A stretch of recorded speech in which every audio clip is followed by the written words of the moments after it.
2000 తర్వాత పుట్టిన వాళ్ళకండి 2000 తర్వాత పుట్టిన వాళ్ళకి ఒక భయంకరమైన వార్నింగ్ వచ్చింది. ఏ ఫేమస్ రిపోర్ట్స్ వచ్చినా కానీ మనం చెప్పుకుంటూ ఉంటాం.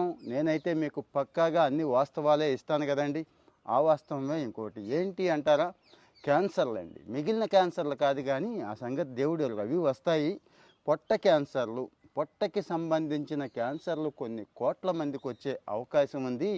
ముఖ్యంగా భారతదేశంలో ఎక్కువ ఉంది. చైనా కూడా ఉందిలేండి. ఆసియా ప్రాంతంలో ఎక్కువ ఉందంటూ భారతదేశం చైనాలోనే అంటే ప్రపంచంలో వచ్చే అన్ని క్యాన్సర్లు అంటే అంతమందిలోనూ మూడొంతుల మంది ఇక్కడే ఉంటారు అని చెప్పిందండి. అంటే జనాభా ఎక్కువ కదండి అందుకే వస్తుంది అంటారేమో. కాదు, అలవాట్లు, ఆహారపు అలవాట్లు చాలా దరిద్రంగా మారిపోయినాయండి. ఒకప్పుడు బాగా చిన్నప్పుడు చూడండి, కావాలంటే పాత సినిమాల్లో కూడా హోటల్కి వెళ్ళి తినడం అంటే అది ఒక పాపంలాగా, నేరంలాగా, అంటే చెయ్యకూడని పనిలాగా చూసేవాళ్ళండి అప్పట్లో. ఇప్పుడు కాదు. ఇప్పుడు హోటల్కి వెళ్ళి తినకపోతే వాడు తేడా అన్నట్టు అయిపోయింది. సరే, హోటల్కి వెళ్ళి తినే పరిస్థితి లేదు కానీ ఇక ఇంట్లోనే అన్నీ వచ్చేస్తున్నాయి కదండి. జొమాటో, స్విగ్గీ దగ్గర నుంచి.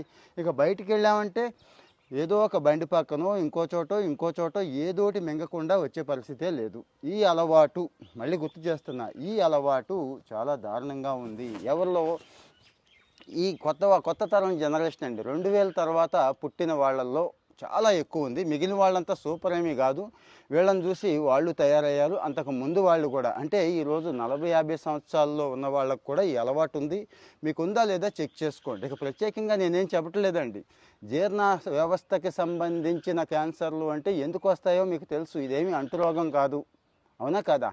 వేరే వేరే కారణాల వల్ల కాదు, కేవలం తిండి వల్ల. తిండి బయట తినేస్తున్నాం. ఈరోజు తిండి ప్రతి ఒక్కడు లాభానికే వ్యాపారం చేస్తాడు కానీ ఏ ఒక్కడు కూడా దాన ధర్మాలు చేయట్లేదు. గుర్తుంచుకోండి. జనం సంక్షేమం కోసం నేను వ్యాపారం చేస్తున్నాను అనే ఒక్క హోటల్ వాడిని చూపించండి, ఇది ఓకే. తర్వాత ప్రాసెసింగ్ ఫుడ్స్ అండి. డైలీ మీరు ప్రాసెసింగ్ ఫుడ్స్ అసలు తీసుకుంటున్నారా లేదా? ఉదయం లేచిన దగ్గర నుంచి మొదలైపోతుంది. ఒకసారి చెక్ చేసుకోండి. చక్కెర అంటే టీ తాగితే అది చక్కెర ప్రాసెస్ చేసిందే ఉంటుంది. ఇక భోజనం మొదలు పెడితే అందులో చిప్సో ఇంకోటో ఉండాలి. రాత్రి భోజనానికి ఇంకోటి ఉండాలి. మధ్యలో స్నాక్స్గా లేసు, కుర్కురేలు, పిజ్జాలు, బర్గర్లు నిల్వ ఉంచుకోవడానికి వాడికి చాలా కెమికల్స్ కావాలండి. చాలా చాలా రకాలైన ఎసెన్సులు కలపాలండి. మరి ఇవన్నీ మనం పొట్టలోకి తీసుకుంటే పొట్ట ఏం తట్టుకుంటుంది? పైపెచ్చు పెరుగన్నం లాంటివి ఇలాంటివి మానేసాం. పొట్టకు మేలు చేసే బ్యాక్టీరియాని తీసుకోవడము మానేసాం. మరి ఇన్ని రకాల దుర్గుణాలు ఈరోజు వచ్చేసినాయి. కాబట్టి ఆ స్టడీ బాగా చెప్పిందండి, కరెక్టే చెప్పింది. జాగ్రత్త పడదామా, కంటిన్యూ చేద్దామా? చాయిస్ అయితే మనదే. కామెంట్లో మీ ఒపీనియన్ చెప్పండి, మర్చిపోవద్దు.